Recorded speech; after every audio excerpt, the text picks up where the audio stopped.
Okay. So just a quick reminder before we get started, I'm going to pin myself for everyone to see. So it shouldn't put those of you who aren't comfortable being on camera, but if you would prefer to protect your privacy, you're welcome to turn your camera off. Um, I won't mute anybody in case you have questions or comments at any point. But if you do have some noise in the background, feel free to mute and unmute yourself as necessary. For anyone joining us who's not a member of United Methodist Communities, I am Courtney. I'm the director of Tapestries, our memory support community here at the United Methodist Communities in Pittman. I am a social worker by background, and I have a lot of experience in mental health, in brain injury, in senior care and dementia. And so this is a topic very near and dear to my heart, both professionally and personally. And so today, we are talking about to help or not to help, which was your topic, Beth. Thank you so much for suggesting it. So Yeah, I feel bad that I have to leave early to do it. That's okay. You can always catch up on the recording later. But this is, I think, a really complicated topic of like, we want to do what's best for our loved ones, and we don't always know when or how and whether or not we're doing the right thing. So hopefully we're going to go into a lot of detail about that tonight, and you'll have a lot of clarification. So for starters, like, why is this such a tough topic? Like, why do we even need to cover it? Because it seems so intuitive. You know, we always want to help the people that we love if they're struggling. And so the challenge comes in when the way we define struggling kind of changes over time. And so the things that might impact our perception of what a struggle looks like are comparing present to past. I think this is number one for a lot of us, is that we're so used to the way our loved one used to be and used to do things that we perceive almost every change as a struggle. And that's not necessarily true, but it's hard for us to get past that mental block. Timeliness and urgency is definitely a big one, especially if there are appointments and things like that. And we're thinking, oh my gosh, you just have to get ready and we just have to go. And it'll just be faster if I do it. So that's definitely part of the process for a lot of people. I think our own emotions and priorities as caregivers, they definitely get in the way. And so some of this, again, kind of connected to that comparing past and present. Sometimes we look at our loved one and how they've changed and the fact that they do need more help, and we may feel guilty or sad, or we may feel impatient or frustrated with how much more time it takes them to do things than it used to. And so we have to be really mindful not to let those feelings cloud our judgment when it comes to how we intervene and why we intervene. So we're going to talk a lot about that tonight. Our idea of what successful looks like is a really big one, especially, and this is also connected to that comparing past to present. I see this especially for a lot of families in like hygiene and presentation. So if your loved one used to be very clean, very neat, always dressed to the nines, they were perfectly accessorized, or they just always looked beautiful every time they stepped out the door, their hair was perfect, all of that. It's often very hard for family members to accept that those things are no longer priorities for your loved one. And it can even be a little embarrassing, especially just the reality of the situation is there's usually a small group of family members that have consistent contact with the loved one with dementia, and the rest of the family is reliant on them for updates. So then you go home for a family function or a big holiday, and they're suddenly seeing all these people who haven't seen them in a while, and it can be very uncomfortable to be confronted with how much a person has changed in that, whatever that span of time is. And so we have to redefine what successful looks like for us. One of the things that I always think of, especially with that hygiene, is like, we might have a resident that we've chosen an outfit for, and we've done their hair, and we've made sure that they're washed and polished and beautiful and ready to go. But in doing that, we've done that to them rather than allow them to do that for themselves. Whereas if we let a resident choose their own outfit, do their own makeup, do their own hair, they often feel much more satisfied with it, but they don't necessarily look as presentable. And so that can be a tough thing to negotiate with family members who are like, oh no, they're, they're going to see somebody important or something like that. So when I say our idea of what successful looks like, that's what I'm talking about. And then also our perception of our own knowledge, our own ability, and our own skill level. So I think sometimes what comes into play here is that we are uncertain about how we're helping. Am I doing the right thing? Do I know what I'm doing? Am I doing more harm than good? Is this something I can do safely? Those sorts of things. And they all kind of cloud our judgment because we're second guessing ourselves as well. Does all that make sense? Yes. Okay. Yeah. So if you feel confused about why to help or when to help, it's not because there's something wrong with you. It's just the reality that this is a challenging situation, and it is confusing to know. So then here's some quick key signs for so that we know what we're looking for. This is by no means an exhaustive list. And of course, there's exceptions to every rule, which we'll talk a little bit about. But as a general rule, we should refrain from intervening when our loved one seems happy, content, peaceful, or neutral. If they're not distressed, they probably don't need help. They feel confident about what they're doing, even if we're looking at it like, ooh, if they seem to be moving in a purposeful manner, and again, this is by their own definition, not by ours, because what we think of as purposeful or what we think of as goal-directed might not necessarily be the same.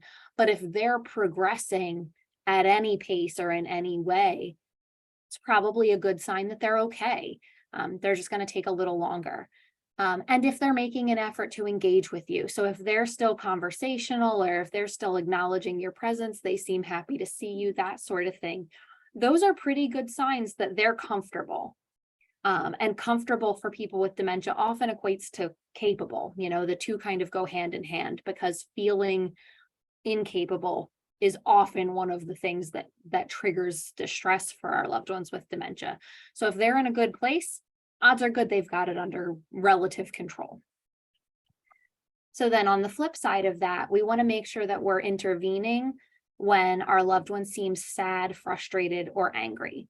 At that point, it's pretty clear something about the task is bothering them.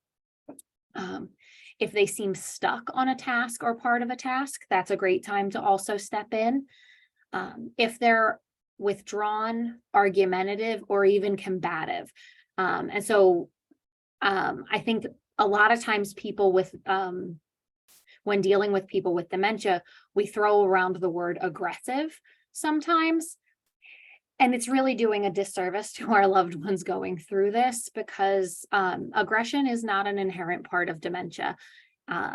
It's really just that as our communication abilities change, we communicate more and more with behavior.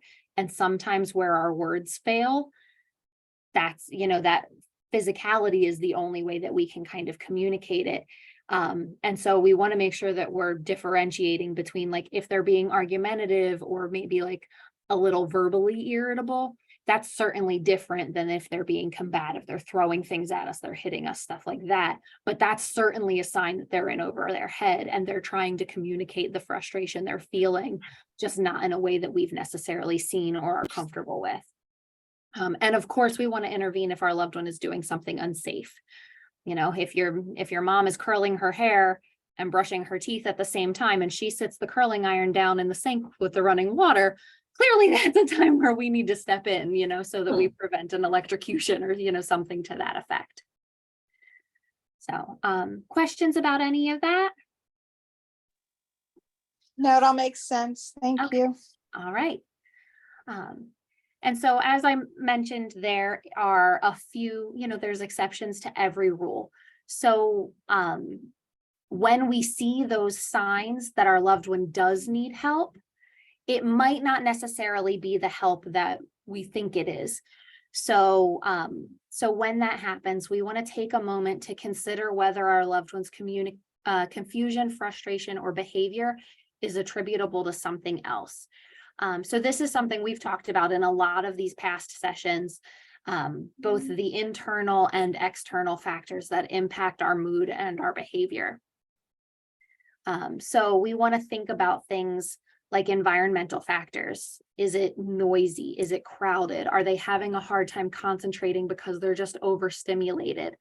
Are they in a new place where they're unfamiliar and that's the reason for their discomfort? Is this a departure from their daily routine, which can be very distressing for some people, especially in the moderate to later stages of dementia? Time of day. I know we've all heard about sundowning. We've talked about sundowning at times, that when our loved ones get tired, they have less energy to focus on the social aspect. They have less energy for their brain to use to process what's happening, and so they may be more frustrated. And also the time of year. I think this is something we don't talk about a lot, but just as, many of us may experience things like seasonal affective disorder, maybe you have, increased depression in the wintertime when the sun's not out or something to that effect. We do see residents that experience that as well. And it might be seasonally triggered, like something, about the environment, but it might also be emotional touchstones for them that are time specific. So for example, we have a resident that Christmas has never been a happy time for her. And so the minute the Christmas decorations start going up at the end of November, we know she's going to be increasingly distressed for the next month or so until those Christmas decorations come down. That's just part of her process.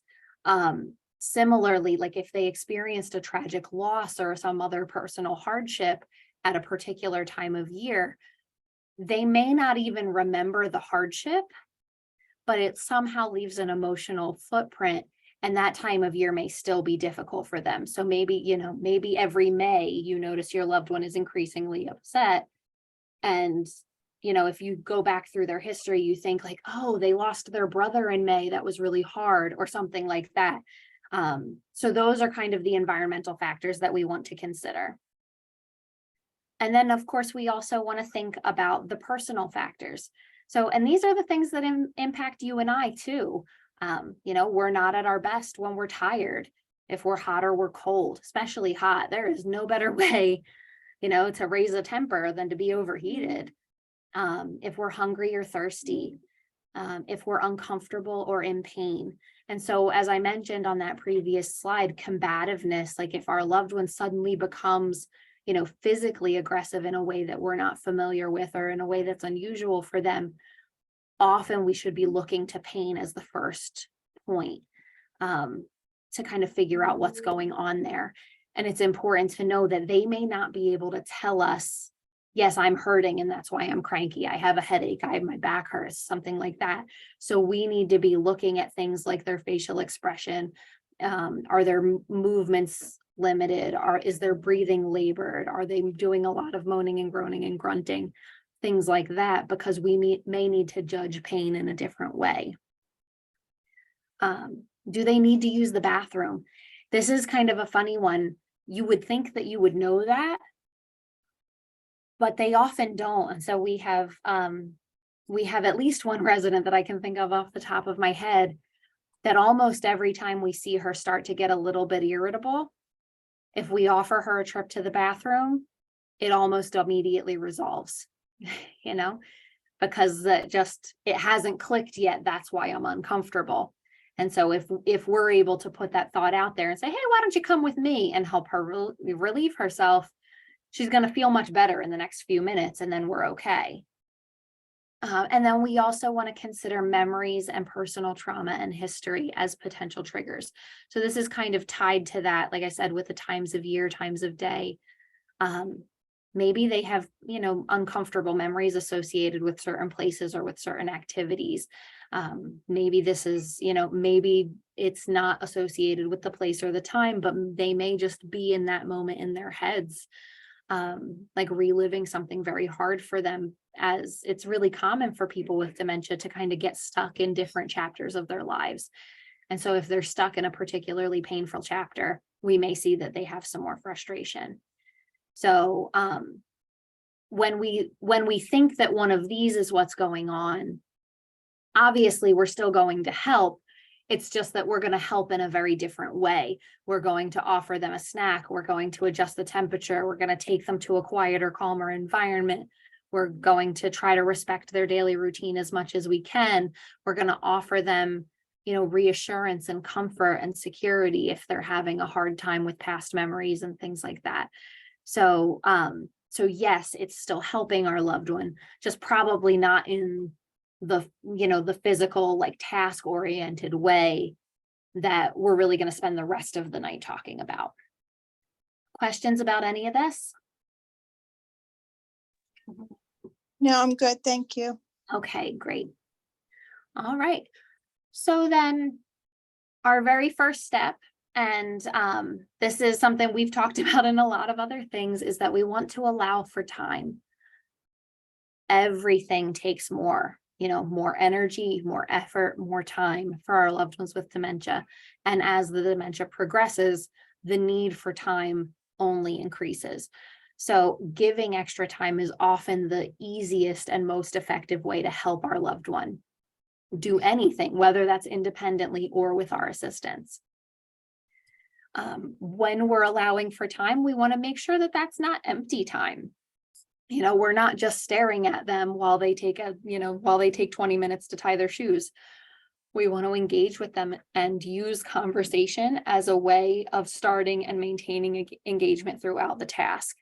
So if you're trying to get your loved one to put on their shoes, maybe you're going to talk to them, like, oh, I remember how you taught me to tie my shoes, and start reliving some of those stories as a way to get them engaged in conversation so that they are still focused. It's still focused on that task of tying shoes, but it's also filling that empty space where they might just be starting to feel self-conscious about how long it's taking them to do something that you would be able to do much more quickly. It helps the process feel more natural, and that helps them feel less embarrassed. So our mindset for this is that we want to think, you can do this, you can do it. And we want to remind ourselves that our keyword is to wait. We're going to wait. We're going to be patient. We're going to let them do as much as they can by themselves. And the reason that that's so important is because rushing our loved ones can have really negative consequences. Often we're frustrated, they're frustrated, and naturally that can lead to conflict. For some people, that can lead to combativeness, which is a safety issue for both them and for you. But just safety concerns in general, if you're in a hurry and you're trying to help your loved one get dressed, and they're putting on their pants, putting on their socks and shoes, and they're in a hurry to do it, they're far more likely to fall. They're far more likely to, potentially injure themselves, get a fracture, things like that. Even something as simple as brushing your teeth quickly. Like, I don't know about you, but I know if I'm in a hurry and I brush my teeth too fast, every once in a while you get that like jab where you miss and you hit yourself in the gums with the toothbrush, and it really zings. So there's that haste makes waste expression for a reason. By all means do things diligently, but don't do things in a hurry, especially where our loved ones with dementia are concerned. So, all right, everybody good with this one? Yes, Yeah, oh, go ahead, Linda. we learned a long time ago that we have to allow extra time for things with mom, especially if she has to go to a doctor's appointment. It's like arrive at her home plenty early to get her ready so that we're not late for the doctor's appointment. So. Yeah. And it's funny because I think in the beginning that feels very frustrating. Like, great, we've got to show up an hour early for an appointment that's 10 minutes away. But over time, you kind of start to think about it differently. And it can be more like, this is more time I get to spend with her. This is more quality time. And so you can kind of find a way to make it a positive. And it's definitely a positive for her when it's not, like having to breathe down her neck, like, come on, get your shoes on. We need your jacket. We need to get in the car. Let's go. Right.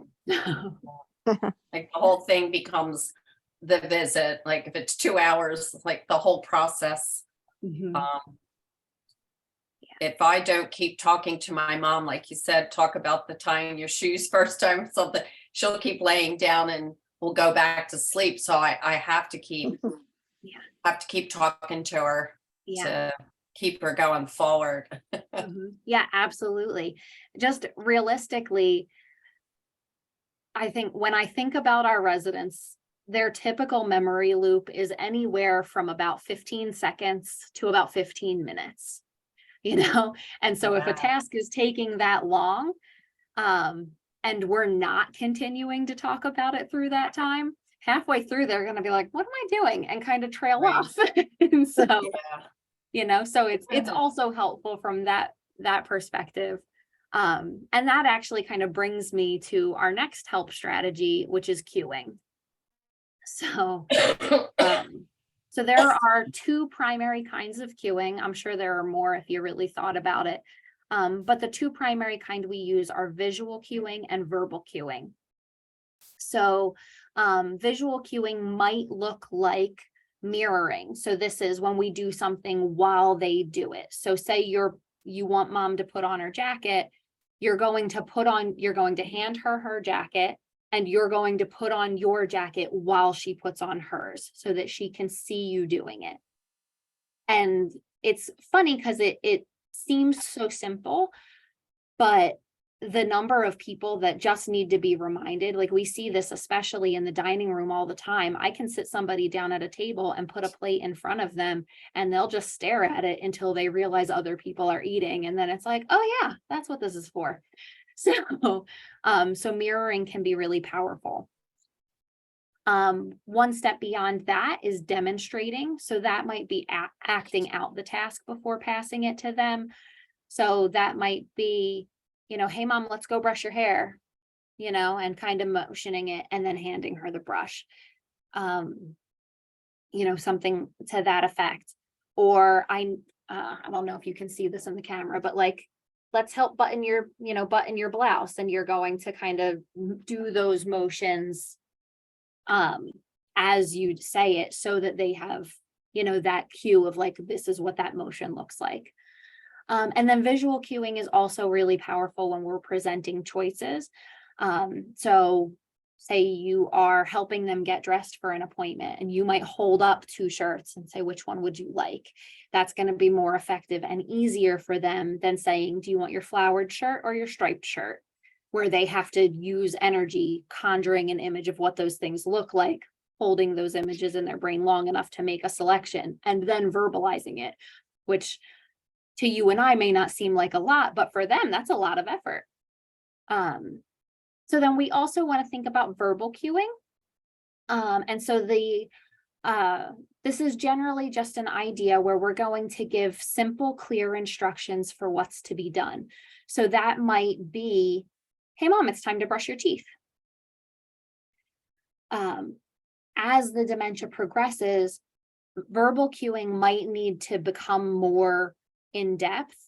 And it might involve what we call standby assistance, which literally means you're going to stand there right next to them throughout the task and give them that verbal prompt for every step. So in the early stages, it's time to brush your teeth. Makes perfect sense. They remember what that means. They can go and do that. But as the dementia progresses, you may find that that's an instruction that's very vague. And so it might say, it might be, let's go to the bathroom. Get your toothbrush. Get your toothpaste. Turn on the water. Do you like it hot or cold? That sort of thing, where we're literally walking them through step by step. And it's important to know that you can use both visual and verbal cueing in conjunction. So you might say, pick up your toothbrush, put on your toothpaste, wet it under the sink. Now, and kind of pantomime every motion as you're doing it. So they go really well hand in hand, especially as our loved ones get into the more progressive stages of dementia. So our mindset here is, I will walk you through it. They're still doing it, but they just need a little more direction to get through it. So here we're thinking this is a show and tell opportunity. We're showing them what to do. We're telling them what we expect of them and what they can do to be successful at every stage. And we're just being present with them the whole time to make sure that they don't lose sight of that goal. Some things that we want to be mindful of when we're using cueing is that we want to avoid condescending, patronizing, or demeaning behavior.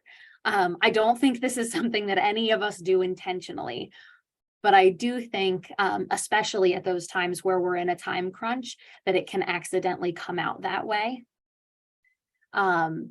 So it might be like, come on, we got to brush your teeth, come on, pick up the toothbrush. And we want to be mindful of that tone. We also want to keep in mind that simple and clear does not mean childlike. Pick up your toothbrush is different than let's go get your toothbrush, sweetie. Like they are still our, they are still adults. They are still, our parents and our loved ones. And we want to make sure that we're respectful of that. The unfortunate reality is that seniors in our society often get treated like children. And I know I've heard many times, and I'm assuming many of us are familiar with the kind of old adage that we start as a child and we progress through the life cycle and we kind of end up back in that childlike state. We need to be changed and fed and cared for, and then we become independent, and then we become children again in our old age.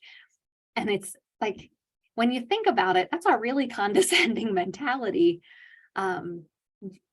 That diminishes the experience, the wealth of experience that our loved ones have had. So we want to make sure that respect for who they are is clear in the way we intervene. So we need to just be mindful of our tone and body language. And we want to repeat our directions and our visual cues as necessary. And this is something that we've talked about a while ago. So just a reminder that when we're repeating our instructions, if our loved one seems to have forgotten and we need to say it again, or if they seem not to understand us and we need to say it again, rather than changing our wording, we want to try to keep it as consistent as possible. So you're not going to say, let's go brush your hair. Let's go get your hair brushed. Let's go get your hairbrush and do your hair. Let's go do your hair. Because every time we do that, we restart the clock and we restart the energy required for them to understand what we've said and to know how to respond. So if we do need to repeat ourselves, we want to try to keep the language the same every time to give them the best chance for success. Okay. Questions about this one?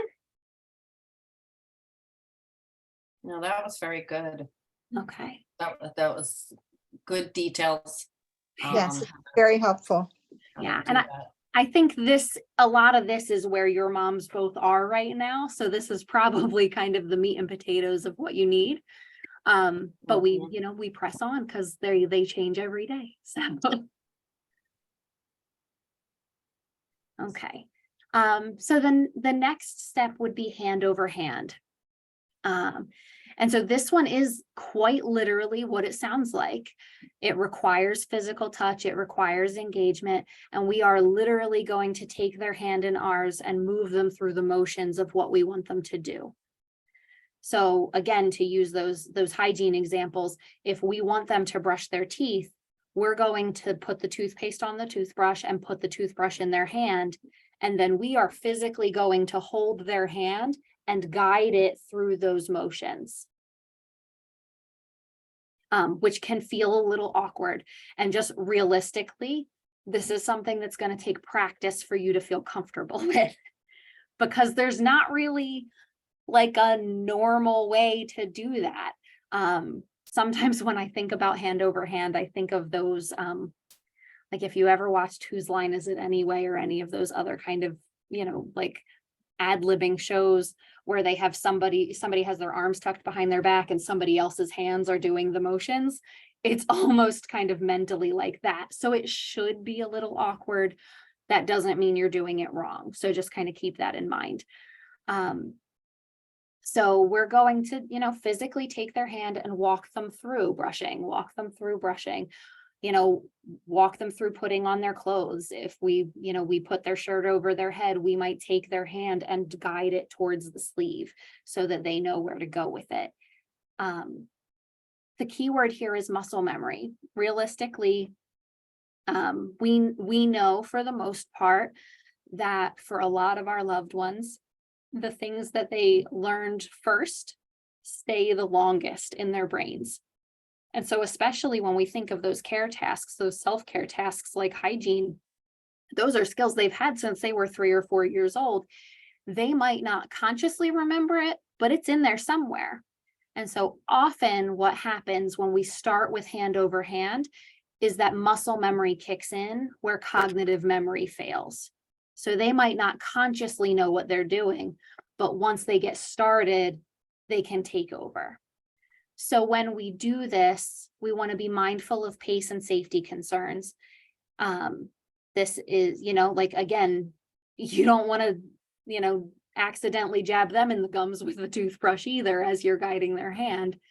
You don't want to, if you're helping them put their leg in the pant leg, then you don't want to accidentally knock them off balance, things like that. So we want to be mindful that we're not moving too quickly. We are respecting the pace that they need to move at, and that we're mindful of general safety concerns. But we also can start to think about lightening our touch gradually over time so that they can take over. So you might start the process of hand over hand with a firmer pressure. And then as you feel them, contributing, you can back off a little bit and eventually let go entirely, hopefully, and allow them to do it. It is possible that muscle memory does not kick in, especially in the later stages. It's important to know that even if they don't take over the motion, if the muscle memory is not there and you end up doing hand over hand for the entirety of the task, there's still value in that. Like a lot of value in that. Though our brains are stimulated constantly by physical touch, by movement, by activity, by engagement.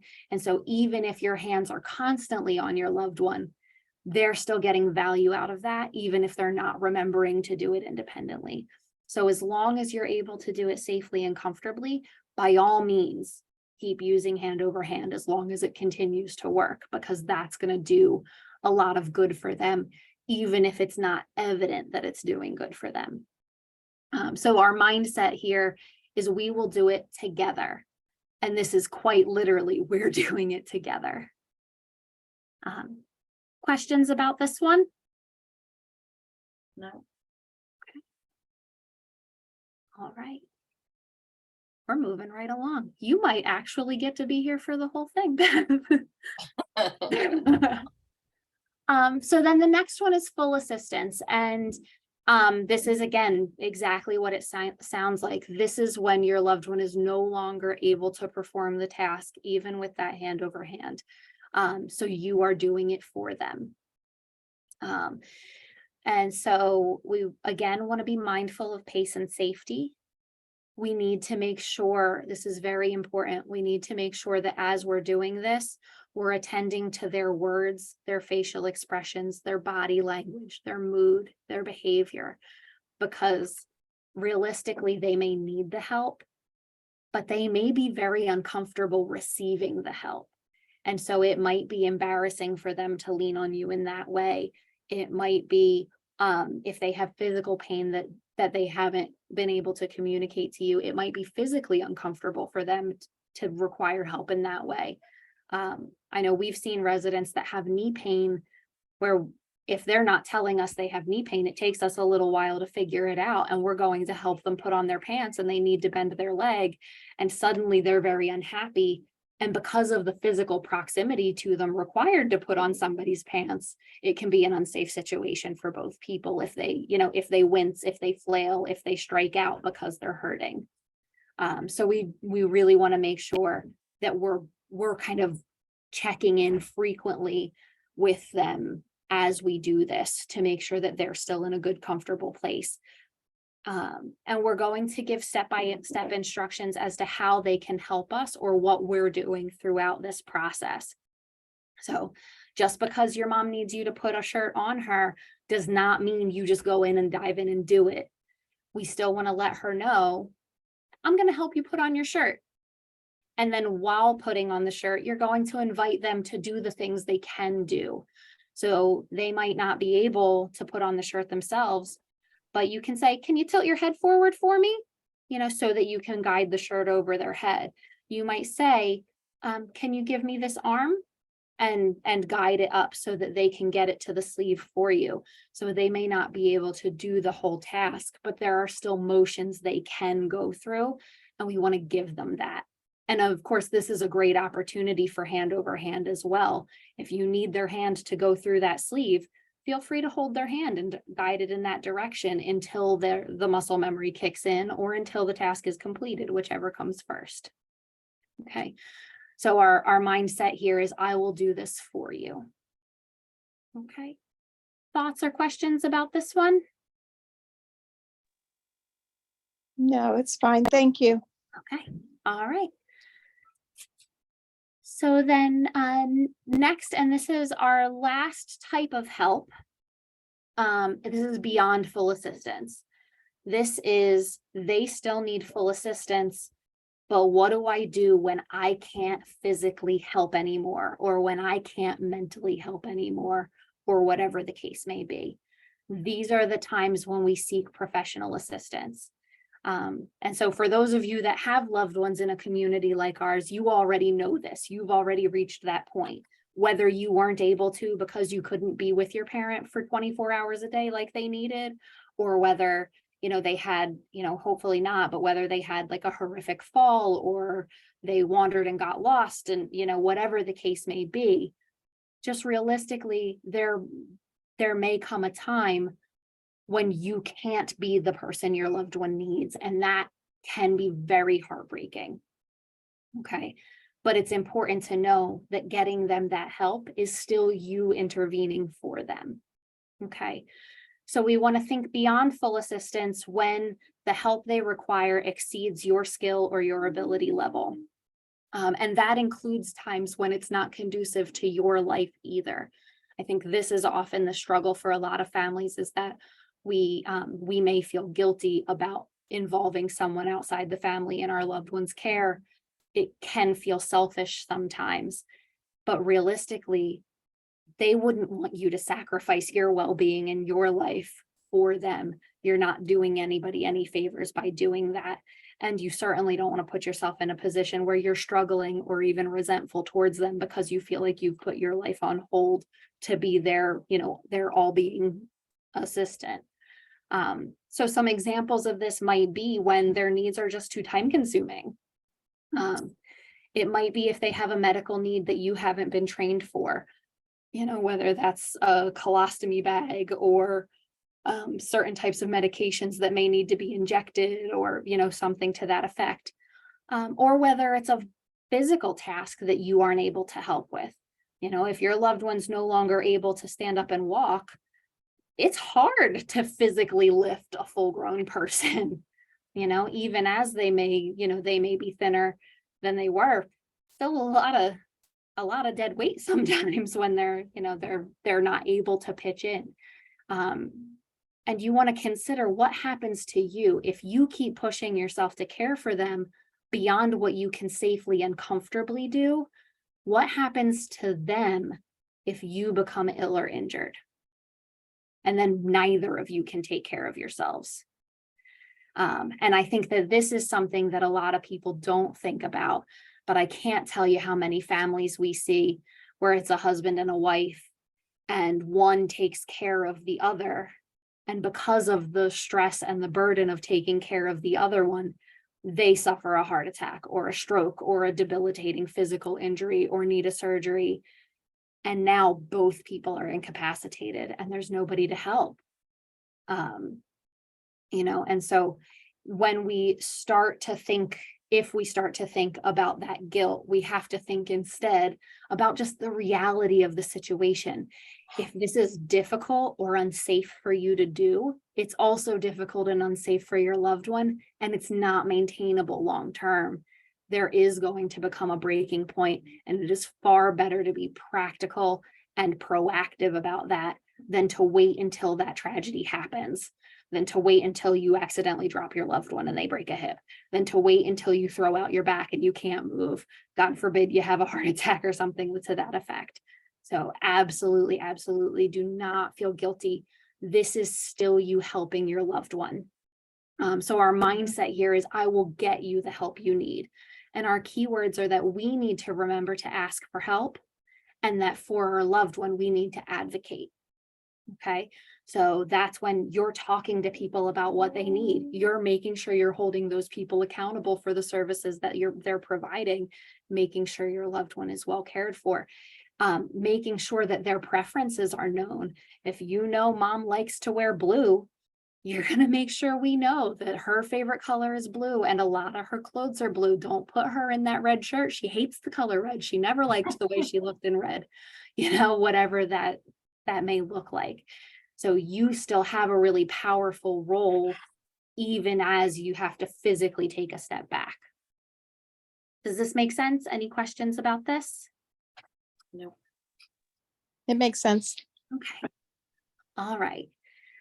And so that's the full spectrum of help. I do want to go over quickly just some things for us to consider. So when we're thinking about how to help and when to help, we want to keep in mind this mindset: what you do for them, you take from them. And this is both in a positive sense and in a negative sense.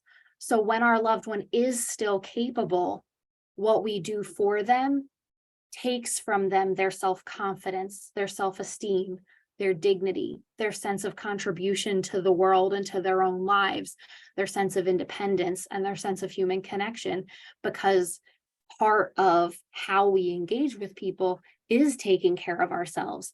And so if we rob them of those things too early, even with the best of intentions, we may unintentionally be doing emotional harm to our loved one. Now, the flip side of that is when they do need our help, what we do for them takes from them the stress, the frustration, the fear, and the danger that goes with trying to do those tasks independently. So this is both a good and a bad.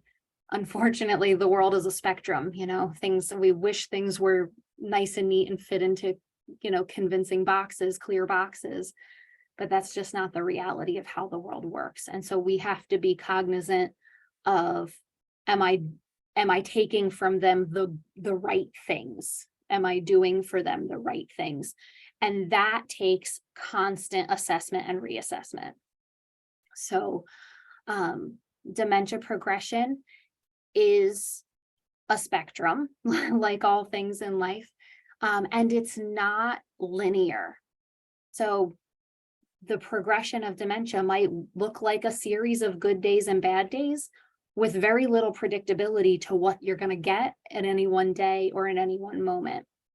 So we have to be careful that we are assessing their ability level, task to task, day to day, moment to moment. We should not be assuming that because we helped them today, we still need to help them tomorrow. Tomorrow might be a completely different day. Maybe they got a better night's sleep. Maybe they're in a clearer headspace and they're able to do it the next day. We also don't want to assume that because we helped with one thing, that we need to help with other things as well. They may not remember how to brush their teeth, but they might remember how to brush their hair. And if we just assume we take both from them and rob them of an opportunity to do for themselves. I know I saw this with my own grandmother and great grandmother as I was watching them go through the process. It was very unusual with my great grandmother, but towards the very end of her life, she was almost completely, lost. She was immobile. She couldn't get out of bed, but she had a weird sense of mental clarity in her last few days, the weeks leading up to her passing. And so she was able to advocate for herself and communicate for herself in a way that she hadn't been able to do in years prior to that. So if we had undermined her at that time, we would have done more damage. But we can also assume, it's easy to assume that we would still keep advocating for her at that time because we were so used to it, And frankly, I was young when it was, when my great grandmother passed, so I don't remember it very clearly, but I do remember it being like, oh my gosh, like, like how is this possible? And so we just want to keep in mind that it does change day to day. We also want to make sure that we're aware these interventions are both progressive and cumulative. So we're not going to jump in the day your loved one gets the dementia diagnosis. You're not going to jump in and throw them in a home and start picking out all their outfits and forcibly dressing them like you would if they were a toddler. That's crazy, but as our loved ones dementia progresses, we're going to use a higher level of support. We're going to lean on one of those higher levels of intervention to help them through it. But that doesn't mean we're going to forget about those earlier stages. So I'm sure you've learned by this point that the allowing for time thing, never going to change. They're going to need that extra time and probably need even more extra time pretty much forever. We should be using visual and verbal cueing while we're using standby assistance, while we're using hand over hand, walking them through what we're doing. You don't want to just walk in and say, hey mom, hey dad, and start stripping off their clothes and throwing them into the bathtub. You're probably going to get, if not a stern talking to, maybe even like a smack in the face kind of a thing. So you might do the entirety of that showering, but you're going to let them know, hey, we're going to get in the shower. I'm going to help you take off your clothes. I'm going to get the water nice and warm for you. And talk them through that. Show them what you're doing, hold up the washcloth, hold up the soap, that sort of thing. That is always going to have value, even at the stage where you're doing the entirety of the task. And the last and most important thing, if you take nothing else from this, this is the last and most important thing. This is not about task completion. It is about engagement. It is about care. It is about love. It is about support. It is about bonding. And so we kind of talked about that in the beginning, that extra hour you need to prepare beforehand in the beginning seems kind of like a burden. But as you progress as a caregiver and as your loved one's dementia progresses, you start to realize there's a lot of value in that extra time. So we want to make sure that we don't lose the person and the love and the bond in the goal to get the task finished. We always want to make sure we're talking to them through it. We're treating them with loving kindness. We're being our best selves so that they can be their best selves. And have that sense of connection and have that sense of humanity, even if they've lost a lot of their ability level that might make them feel like the person they once were. Does that make sense? That almost makes me think of seeing the glass half full instead of half empty. Like the time, if it takes a couple of hours to get them out to the doctor's appointment or something, like all the things that can be discussed, or it's time well spent. Absolutely. So to me it makes me think of trying to see the glass half full during that process. Absolutely. Linda, what were you going to say? No, I was going to say that it does make perfect sense. Okay, yeah.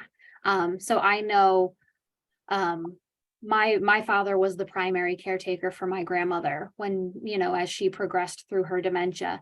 And he'll say to me sometimes, I don't ever want you to go through that. If this happens to me, I want you to get me help. I want you to put me someplace. I want you to be involved in my life, but I don't want you to have that burden, because he, uprooted his life and moved in with her and all those things. But in that same breath, he'll also tell you he wouldn't trade that time for anything. He got a lot of good extra years with both his mother and his father because of making that sacrifice. And so, kind of like you said, Beth, this is a glass half full situation. This is about the way that we look at it. And we can absolutely stay focused on, this is time I get to spend with my loved one. And these moments matter. They're challenging. They're difficult. Absolutely. but they matter and they have value. And you're Mm. going to be grateful that you had that time Right, someday. because one day we're gonna miss them. Yeah, Miss them exactly. and say, if I could just have one more doctor's appointment to take her to for 2 hours, Yeah, we'd want to have it back. yeah, absolutely. I've never Oh. heard a single family member say, "Oh, I'm so glad I never have to go to that pulmonologist again." You know, Yeah, like right, that's just not going to be your mindset at that time. So, right. Well, um, I have to skip out. It's been excellent.